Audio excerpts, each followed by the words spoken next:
Hello and welcome to the Outcast. I'm your host, HC, and with me is. Wolf. And today we are back with Invincible. It's been a while, hasn't it? Yeah. Been a little bit.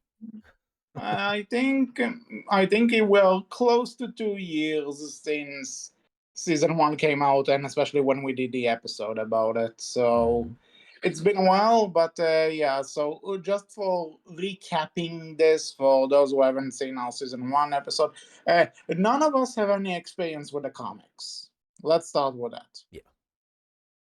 I heard things after season one. I've heard things while this was going on, but otherwise, no, we don't know anything about the comic. We are judging this solely as a show. Yeah. Now, for season one, I remember that overall, I liked the overall idea of it. There were a few things that I thought were really cool about it, but I thought some plot lines, and especially kind of Invincible himself to some degree, were kind of weak.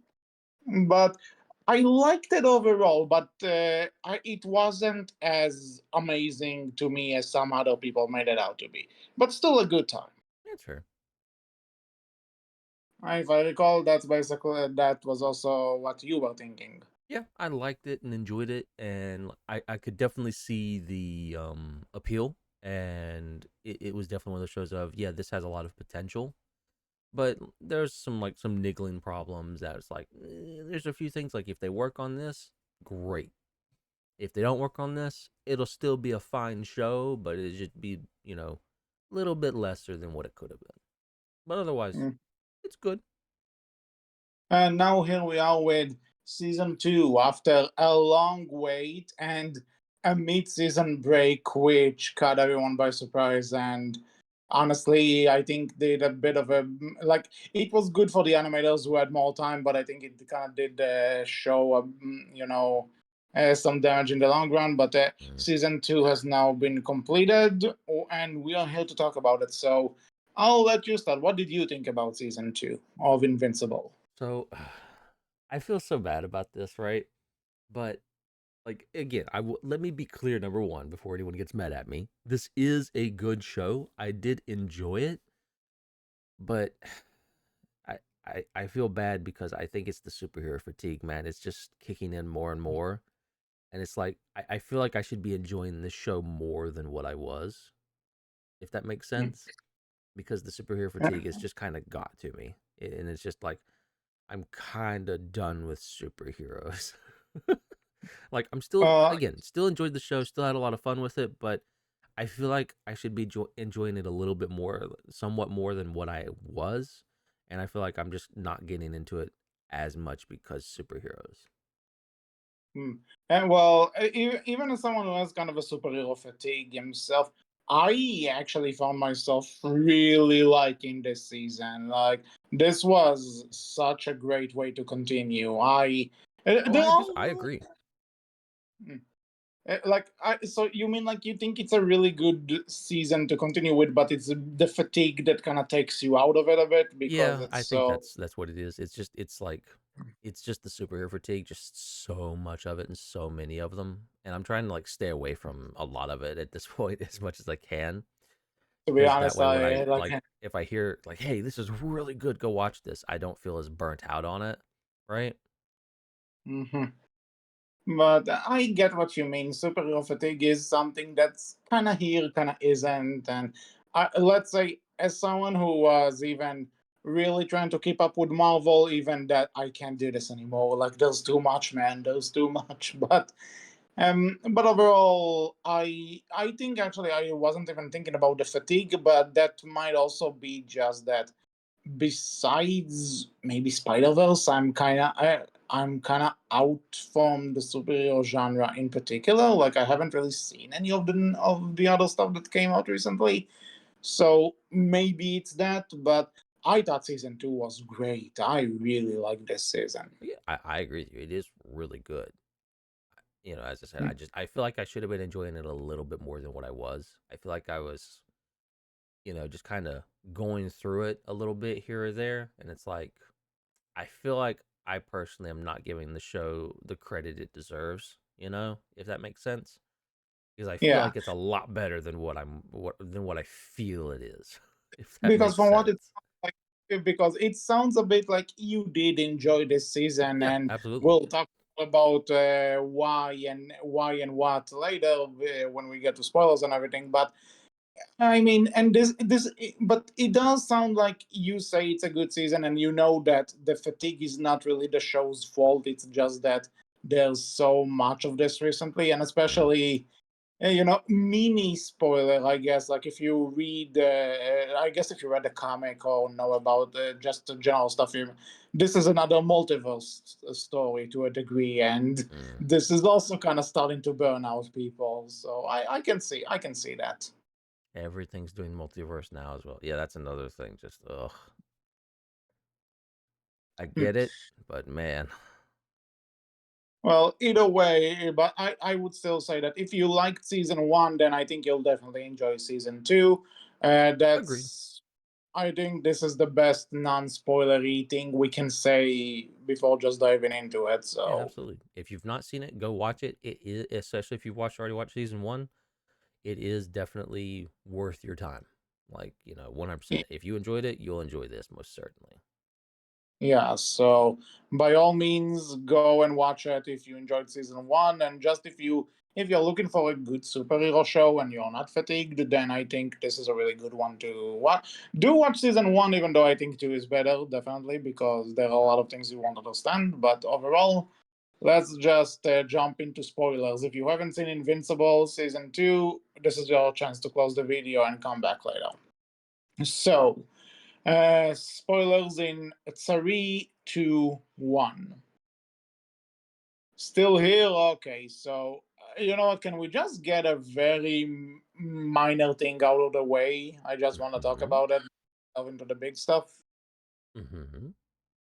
I am so happy that there's a Spider Man in the Invincible show. I knew it. Listen, I wasn't ready for it, but it's Spider-Man. They managed to put Spider-Man in the show and have it be canon while also not pissing off the Disney lawyers. How Mm. did they do that? It's I mean, amazing. they technically have Batman too. Yeah, well, but here's the thing: Batman isn't as good as Spider-Man. Come at me, haters. You So said it. Wow.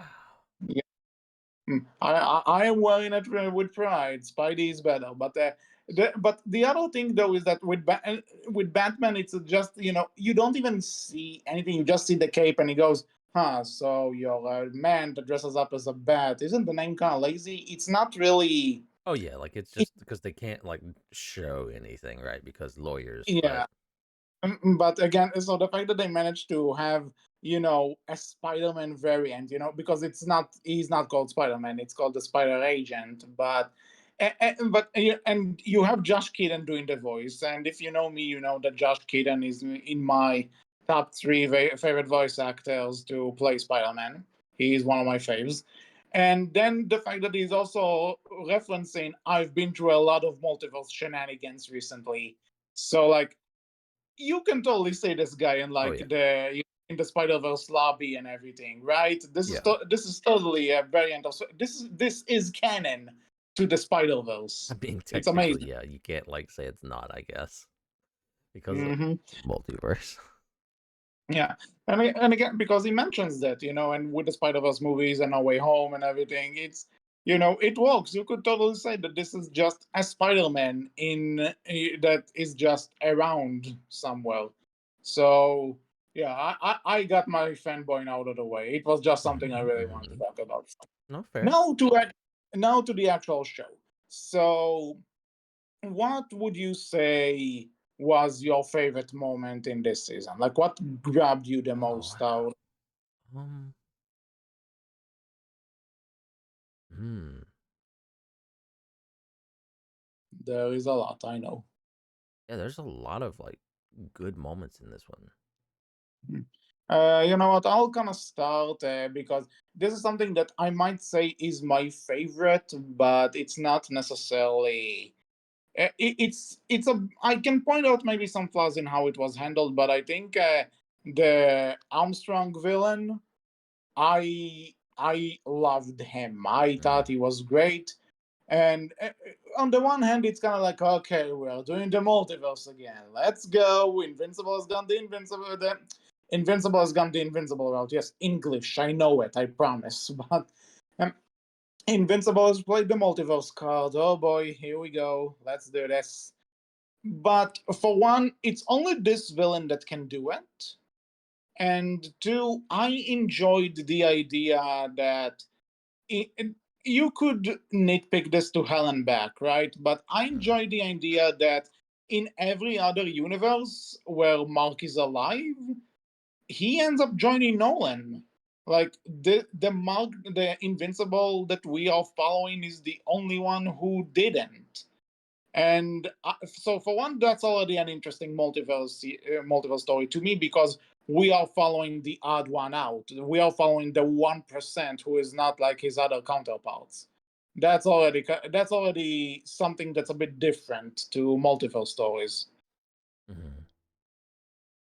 And then the other thing I like is that in episode one, Mark thinks that he's technically saving this dude from his own machine, right? Only to make him a lot more grotesque and evil and grotesque and dangerous and everything. And when he shows up, and after Armstrong, holds Debbie and Marcus with, is the baby's name Marcus? I think it was. The baby's name is Oliver.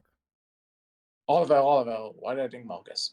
I'm terrible with names, people. Apologies, but yeah. So he's holding them hostage, and Mark comes into the home, and he's like, "Wait, you were attached to that machine. I saved you." And Armstrong is just losing it over the prospect that Invincible saved him because in every universe he's been in, Invincible is the bad guy, and the fact that there's one that's good, he just can't have it. It's this psychotic way of thinking in which the person you were taught to hate so much in the one universe is thought that he's helping you, Well, and when he did that, he, it's because he also Angstrom saved Mark, not Mark saved Angstrom. yeah, there's also that, but but just the entire idea that he can't accept the fact that there's a good version of Mark in any universe, that even the one that is, and you can say, I just want to say Sterling K. Brown is an amazing actor, and he Mm. is fucking crushing it in this role, right? He is the way he done. It's like if you combine Thanos and the Joker into the and you get this guy. It was so great to just see him go ham on the other hand, but also just seeing him legitimately losing it. And from here to there now that we get to the very painful scene where Mark ends up killing him. And on the one hand, I really love it. I love the idea that throughout this entire season, he was trying to prove to everyone that he's not like his father. And then you could argue this is one compared to how many, but to him, there's no difference. Even when he does it, he says, "I thought you were stronger." You could read it as either he thought Armstrong could survive this, or maybe he told himself, "I thought you're stronger than your dad." And it's just this entire and the entire time where he's thinking about it, trying to process it. Everyone tells him that it's kind of fine, kind of isn't. I just thought it was really well done. There's something about it that we'll get to later, but overall, I found this really compelling. This was really good writing. Fair.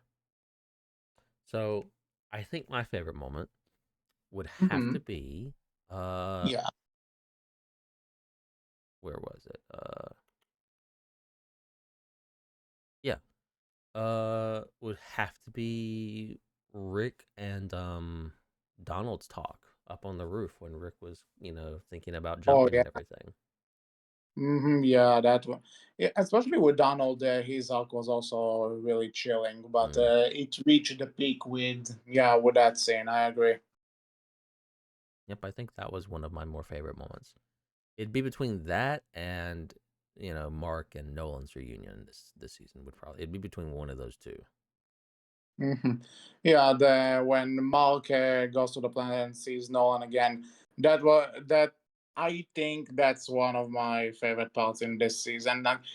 I would say if I have to nitpick one thing, then I think Nolan was a bit underutilized this time around, but it's been set up that they're going to do something with him, and we know Oh yeah, season 3 is happening, so I'll give it a leeway for this. fair.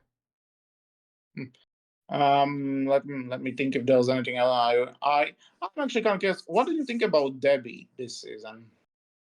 I thought they did really well with her, especially going through like what she's going through, which is so unique in that, hey, it's very much a like how would Lois feel if Superman went around killing all the other superheroes, right? And how would Lois deal with their families? And it's interesting. Also, I love the idea of like superhero support groups for superhero spouses, right? Who aren't Yeah. superheroes. Mm-hmm. There's a lot of interesting Yeah. ideas going on there. I think. hmm I did want to bring this up that I think one of my favorite scenes, not for in terms of crushing my heart, is that she decides to go to that support group and she's actually starting to hit it off with one of the guys there, and then as soon as she finds out that the dude's wife was one of the superheroes Nolan killed, that breaks her. And when Mm. she tries to confess to him, he just tells her, "Don't come to the support group again. We don't want you here." That's it. It hurts. It sucks, but you also kind of know where he's coming from I mean, yeah, to you some absolutely degree. like he's hurting too, right? He's still not in a right frame of mind either. So it's like you can absolutely understand. Like, no, it's not fair of him to do that. It's not her fault, but you absolutely get where he's coming from too. Like that Mm-hmm. anger is not gonna just go away easily. So it's absolutely fair on him. Like it's not fair on his part, but you get it, which is good. Mm-hmm. Yeah. And that also kind of leads us to when Mark suddenly goes to this planet, finds Nolan there, and suddenly, oh, you have a brother now, by the way. And I have to say, like they don't shy away from the fact with both Mark and Debbie that they're like the fuck, but I like that they do eventually grow a likeness to the kid. They do legit like Oliver, and they want the best for him. That's really wholesome. Agreed. Now, for whatever happens on that planet, I think considering this was one of the biggest hooks from last time, like what is going to happen with Nolan after the climax for season 1. I think despite underplaying it a bit, um, the meetup again, like when Mark sees Nolan again, his reaction to seeing him again, the learning all of this, I felt it was decently paced. It was done well as they could have done it.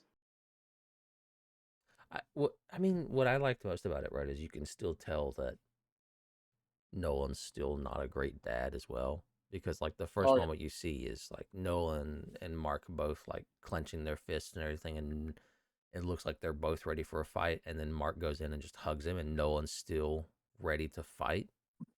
hmm Like you can still I think see it's like, because yeah, you're still not a good dad. Like you're still kind of an awful person. oh no.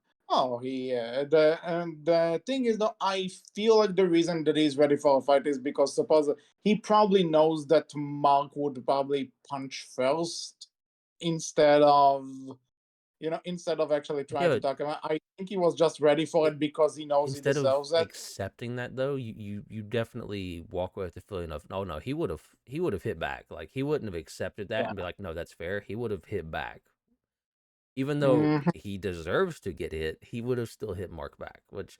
Like you can tell, it's like, all right, you still have a lot of growing to do, but it's like maybe, hmm Yeah. which is good Um. because you can't just give him a redemption arc now. Like Yeah. that has to be something you build up to, considering Oh, how much of a shitty person he is, right? yeah. And even if he fights the Viltrumites and is kind of standing up against them, that's not enough. He needs more. He Mhm. needs more, and it feels like again they are building to it. Yeah, One thing that I saw leaked from the comics is his reunion with Debbie, and I think when they're gonna get there, I think I trust the show crew to earn it, but we shall see. it's fair. Hmm. But overall, yeah, the entire subplot of the reunion and the fight up there, I do find it kind of when you say that Nolan is ready for a fight and he's not technically still not that good of a dad, you also need to realize that he basically called Mark there willingly because he knew he needed Mark's help. And it's like you're really going to ask your son to help without it. You're terrible. You're terrible, Nolan. I forgive you because J.K. Simmons, but you're terrible. Fair. He is. I'm But I okay. You know mean, something, guy. I also do love though, like they are, kind of going through that thing of like, hey, this is a long-lived dude, like who's probably centuries, maybe even thousands of years old already, and Hmm. that's a lot of bullshit that you have to like overcome to, start seeing Yeah. things in a new way, in a new light. But you can see like even while they're fighting the Viltrumites on the new planet with the bug people, he's like, why do I care about these people? Why does it bother me? I've never felt Hmm. this way before. Like he even turns on Mark for just a bit, asking those questions, and Mark's like, "Hey, because you should." Hmm. And I think in some way it does kind of connect because in season one he does it seems like he's actually gonna go through with killing Maul. And what 17 more years for me? I can just start again. And until he realizes that he actually can do it, because as soon as Mark tells when he asks him what are you gonna have after a millennium, and he said I'll still have you. That breaks him. And I think in that way he also thinks, I just got to this planet, I made a new son. That's that's a thing. He just realizes he kind of does need to care, and it's a slow burn, but he's getting there But you, somewhat. but you also, you realize he called Mark because he had those questions, and Mark is literally the only person who can give him those answers, right? Hmm. Because like Mark is the better him. Yeah, it's it's definitely a lot. No, like yeah, there's And, there's a lot that you could unpack there. I think like that could potentially be an episode all on its own if you wanted it to be. There's so much there to unpack. oh, oh, yeah, definitely. But I think we kind of covered this for now. I have a question for you. What do you think in terms of new characters for this? What do you think of the shapeshifter? I think he was fun. Kind of a silly little side character, but had his moments. I'm asking because I know I shouldn't do this, but this is just my how my brain works. Because it's Ben Schwartz, every time he talks, I just hear Sonic talking. And it's Fair. so fucking and it's so weird. God, this But show gave you everything you wanted, huh? You got your Spider-Man reference. You got fucking Sonic in this show. God, yeah, I'm happy. I'm I eating hate good. this show now. It makes you happy. Okay. Well, uh, just to find a way to get Hiccup and Godzilla in there, and I think we're basically done. Just need Jay But Baruchel to do a voice. uh, who knows? You know something? Who knows I mean, at he this did an point? But interview with us, so he might be willing to. Who knows? yeah, of course. Wolf April Fools has come and gone. Never too late. April Fools all the time. Yeah, sure. But anywho, where was I with this? So I thought it was cool. I think it's nice to, and actually it was nice to see other superheroes in here. Because in the first one you kind of had the Guardians of the Globe, which weren't around for a long time, but. So it's nice to see, more superheroes, even if their powers have existed before. It's nice to see them, and again, the Martian. I do like in the way that the Martian is kind of like that he's trying to be human, but he has absolutely zero idea about how to do this. Like Oh, he's the way he, terrible at it. I love how he's like, I have a confession to make, friends. I'm not human. It's like, yeah, we knew. And yeah, the only dude who's there is like, wait, what the fuck? You all knew? yeah, And no that one told me? It's yeah that like, how did you so that not know, dude? hmm again, as much as I just hear movie Sonic when he talks, Ben Schwartz does the comedic bits Oh, brilliantly, he's and good at it. Yeah. mhm. And yeah, I just and also again, there's a bit of blue in his costume, so he continues the trend of voicing blue characters. Very important. Hmm. To those who don't know, he was Dewey in DuckTales, Leonardo in Rise of the TMNT, and Movie Sonic, as I mentioned. So I'm counting this one. He continues to voice characters with the color blue in them. Very important. The man has an aesthetic, and I appreciate it. So so he was fun. I enjoyed him. Um, Honestly, Rex was a character I couldn't care for previously, but I actually grew to like him in this season. I swear, what is it with shows, right? Like Stranger Things did this, and a couple others do this. Like, hey, we kind of have our Where there's an douchebag bully asshole in the characters, and we're like, let's make them a cool. It's like, yeah, let suddenly like in season 2 they'll like actually have an arc and they're like, oh, they're actually a cool dude. Awesome. I'm here for it, but like, I need an asshole. Just let someone be an asshole, okay? Don't let them be anything else. Just give me an asshole and let them continue to be an asshole. Like they're still That's doing the thing. good. They're just an asshole, Yeah, no, but that's the thing. He's still an asshole, but he's more tolerable this time around. which is probably for the best, right? I think because they actually gave him, that one scene where he's like, "You fucking shot me," and he goes, "But I mean, it was good though. Like oh respect to him for getting back up from getting a bullet to the head. Like, jeez. yeah," and also, afterwards, when he asks Mark for help, and he's like, "You know what, dude? Let me help you with something." That's what I mean. That he's still kind of an asshole, but he has more of a respect for his colleagues. Hmm. Oh, and by the way, I kind of grew some kind of like that. That you know how before Avengers Endgame came out, people were kind of making the joke of what if Ant-Man just went up Thanos' butt and then enlarged himself, Well, and you got then it Thanos. here. Yeah, so they did it here, and it actually doesn't go well for the shrinking hero. That actually doesn't go, and I'm like, what a nice way to kind of refer to something that's within your fan base, and also show no, that would actually be catastrophic. It could work. It could also really not work. Well, to be honest, I think I'm not sure. I don't remember the hero's name that shrinks in sizes in this, but Ant-Man. I think Ant-Man does have the Giant Man status. He can enlarge for far greater heights than just a normal person. I'm not sure she can. Mm, So maybe that's the technicality. I'm not maybe. sure. Yeah, maybe. Well, besides that, I'm trying to think about other stuff. Okay, you know what? Let's talk about one of the most controversial things about that show. What did you think about Mark and Amber's relationship?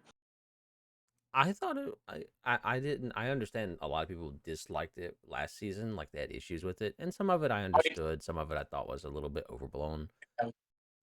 I think they did a lot better with it this season because again, right? It's she's dating a superhero and she's trying to be a part of that life, but it is hard. It's not easy, right? And then you have like Mark trying to understand that too because he's lived through the other side of that to some degree with his mom, right?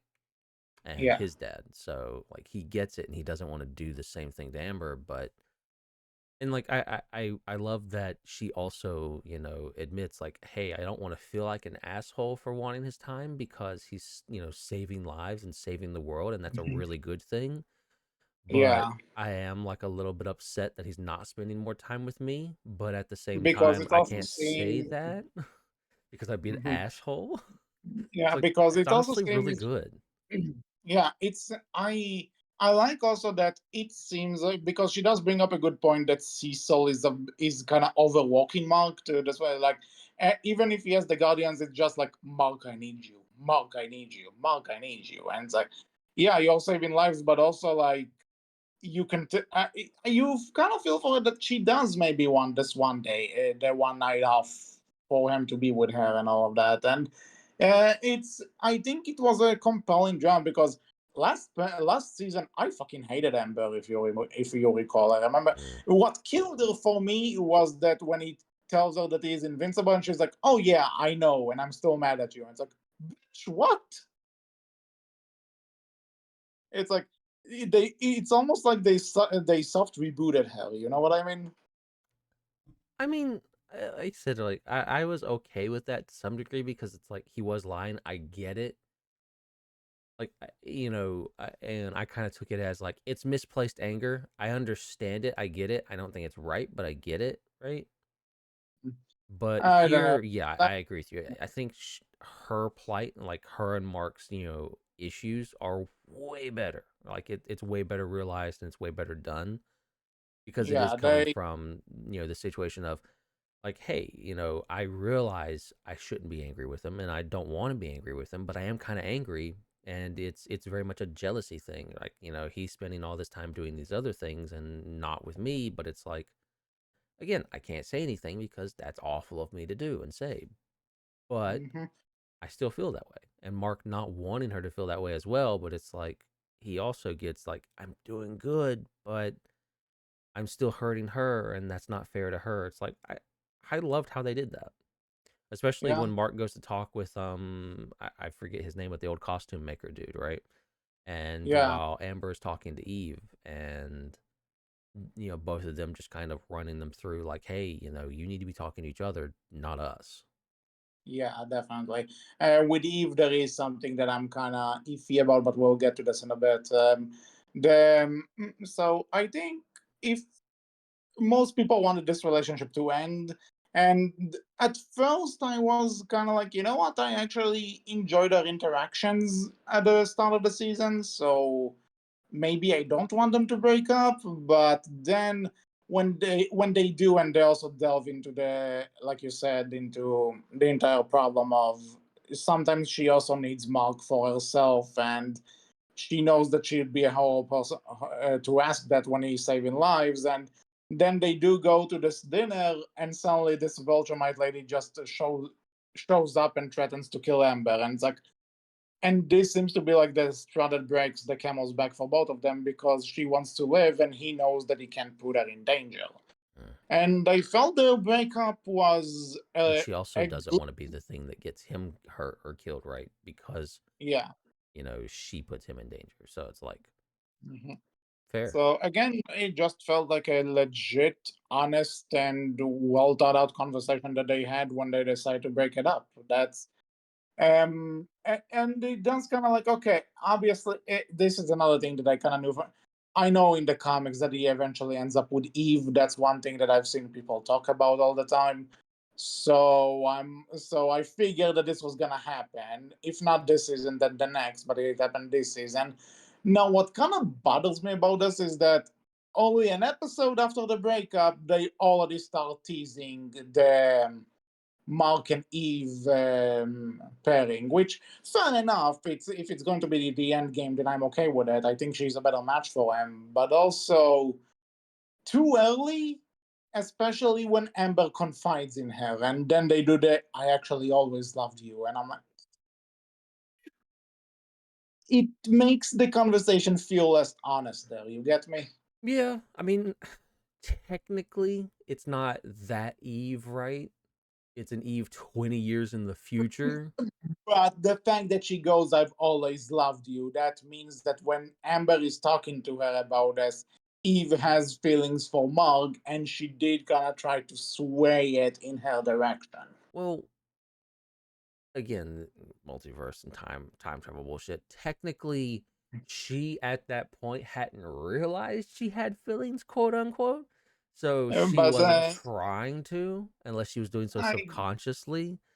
And so that's why they used an Eve who's 20 years older and 20 years into the future because she can say that because she's realized now and she gets it now. I, okay, I guess it depends on how you see it, but But I do fully I, agree with you that maybe you should have just waited for that. But at the same time, it's like, how do you do that scene and have her not say anything, right? So it's like, I get it, right? Honestly, Unless you honestly, just I save think this scene for season three, but then you're no, saving like Langstrom for season three, and it's just not great.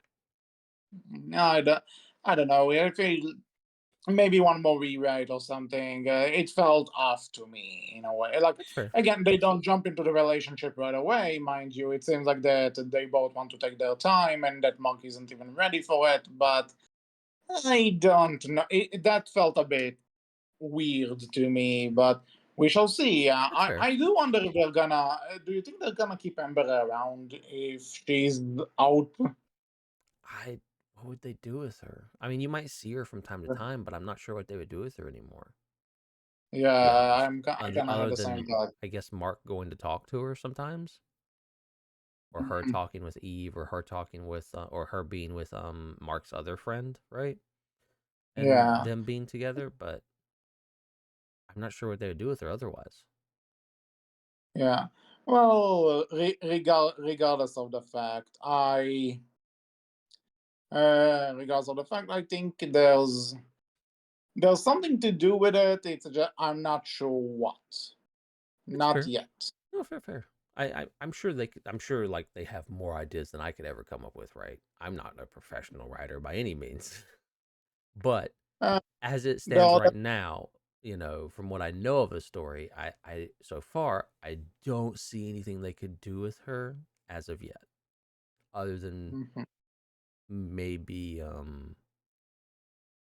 excuse me, maybe then Viltrumite lady who, almost killed her the first time, comes back and does kill her this time, and that sets Mark off.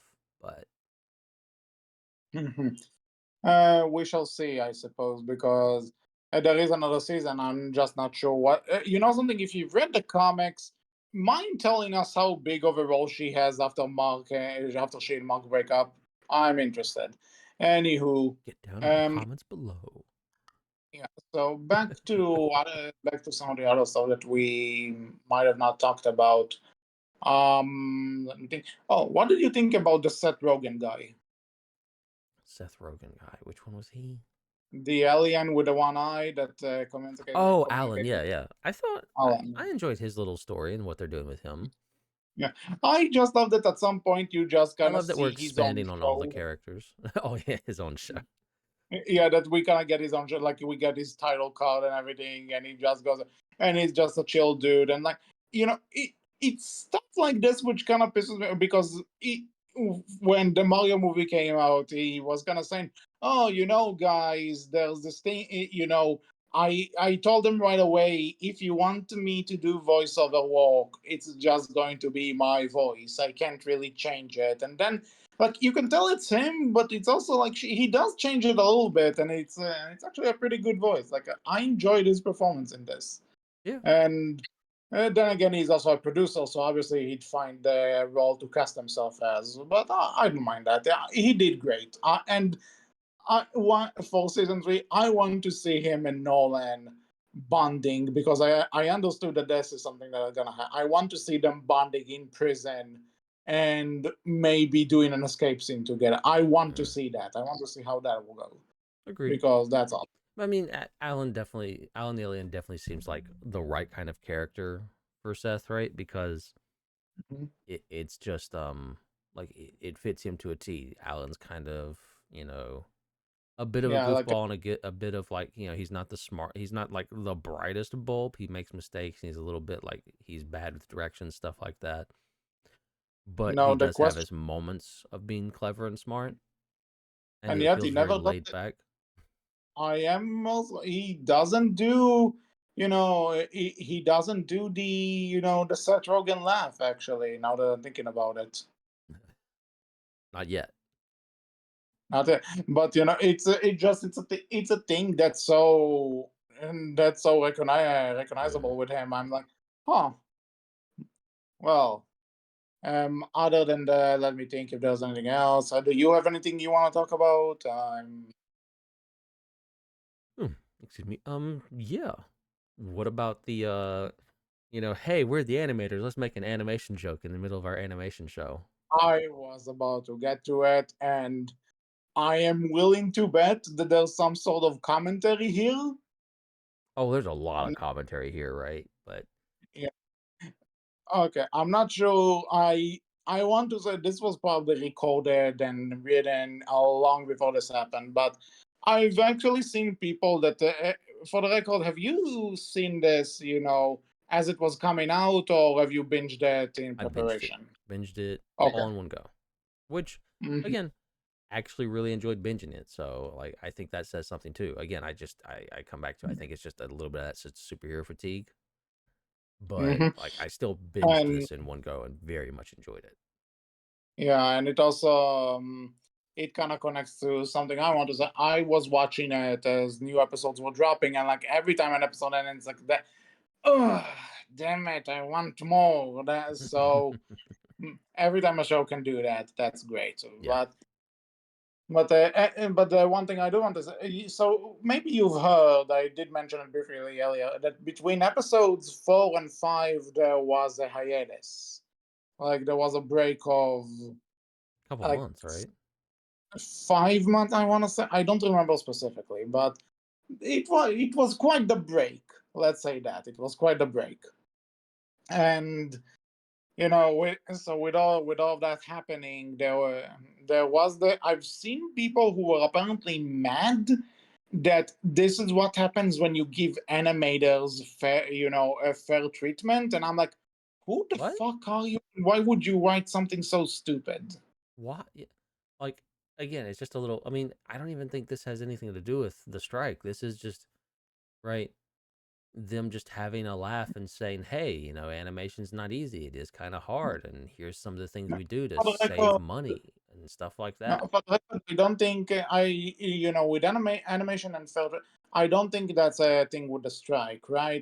No, It's I, not I know, but it's the just writers and But what I mean though is that because people usually say that because animation takes a lot of time and some more time than anything, and an animated movie or a show or something, it can lead to crunch because the network sets deadlines, and sometimes these mm, deadlines are just not gonna work. And I think with Invincible, Amazon wanted to put that 2023 release date out there so that people would have something, because it was a technically long, it was a pretty long wait. And in a way, I think the reason there was the break there kind of confirmed is to give the animators more time. And by all means, that's great. Give them all the time they need. Don't let them overwork themselves. They are doing an amazing job. I I'm not mhm. sure if that little sequence, let's call it that, where they make fun of how animation works because sometimes they want to save on either a budget or animating a character's lips and all of that. I think it was kind of a tongue in cheek to how long the season actually took to come out, but I can't help but feel I'm pretty sure it's not right. Well, I But mean, it it's, was fair because they did like say like, but "Hey, like, the show's going to take another year to come out, quote unquote, for the but I think in-universe seeing the show." comments that I did because of the hiatus about how people from the public are actually like, animators, you see what happens when you give them time. This shit happens. These people can go to hell. Yeah. Don't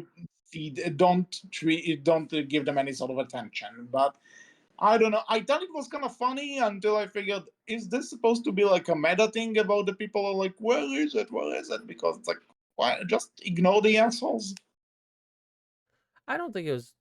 I think it's meant to be I think for the most part, it's meant to be a meta thing of just like, hey, here's just some in jokes about animation and some of the little tricks and things we do, and we're gonna do those tricks while we're talking about them in the show. Just to Hmm. like give you a little bit of a taste and just like kind of get the idea across. Like, hey, stuff's not easy, and here's some of the things we do. I thought it was fun. I thought it was funny, and I enjoyed it. Like it's very tongue in cheek, right? And that feels appropriate coming from this show of all shows, I think. Hmm. Again, I liked it too. For the record, I Yeah, thought it no was fair. great. But having seen what I saw, I'm like, hmm. But that's just me being over conspiracizing. I think I That's don't fair. know. That's old. I'm overthinking it probably. Nah, I mean, I get exactly where you're going from though, but like, Hmm. yeah, to the people who were like, buh, to being assholes, just no, stop, just Hmm. don't. Yeah. All animators deserve all the best conditions they could get because they give us these Without great them, shows. you would not have anything to watch a lot of the time. There, there you go. Because guess So what? Hey, you please, need animators for live action stuff sometimes too. there you Surprisingly go. Like enough. honestly, name the last live action movie where when some sort of animator wasn't required to do something, even if it was just green screening something. Probably anything that was practical effects wise, right? But that would be about Mm, it. yeah. You don't get a lot of So practical effects in movies anymore. yeah, like besides maybe George Miller, but even he sometimes it's like okay, there's just no way. But yes, animators deserve the best conditions they can get, and if you have a problem with the show being delayed, blame the network for releasing it in some weird way. But And also, a lot I of get I times, right, like they deserve that. Again, just to reiterate this, they deserve that respect too because a lot of times they don't like name one really famous animator that you know, right? Animator that you know, right? there Like are name like drop some people. there are some names that I know, but let's say I can't really say most animators that I can tell you their names have like it's only because they've already developed like a show of their own or a movie of Hmm. some kind. But Yeah, yeah, like there's a few, but there's not many. I feel that really get that kind of recognition, right? A lot of times, the people you're gonna know are the writers or the actors and actresses and voice actors and voice actresses. Those are the names you're familiar with. Animators, nobody knows them. Very rarely. So it's though to be honest, I do. I was able to get a few names here and there. Like when your fiance is in was in animation, you can kind of fair. get a few names. But I don't. But then again, that's because Like I she's have in that someone world, who's yeah. Like, and you have someone who's in yeah, that world, right? And in that like yeah. profession, so she can point it out and say, like, hey, this is such and such, and this is by such and such, and you can see this because this is their like signature thing. It's Hmm. very cool to listen to someone who knows shit like that, right? Oh, trust me, it is. Trust me, it is. But your general, So regular, average person, they don't know. And so it's like, hey, if the animators want to have a little in joke for themselves and pat themselves on the back, go for it. You deserve it. yeah, go for it because you definitely deserve it. I'm okay with Every it because, like I said, it fits in this show. It's very tongue in cheek. hmm And if an animator happens to be listening to this, then you're doing great. Keep doing you, and may you get the treatment that you deserve. Agreed. So let's back to Invincible. I'm trying to think if there's anything we didn't cover because I think we kind of talked about most of it. Um, hmm. Okay, here's something for you. Oh, Here's yeah. something. Oh, go ahead. I'll wait.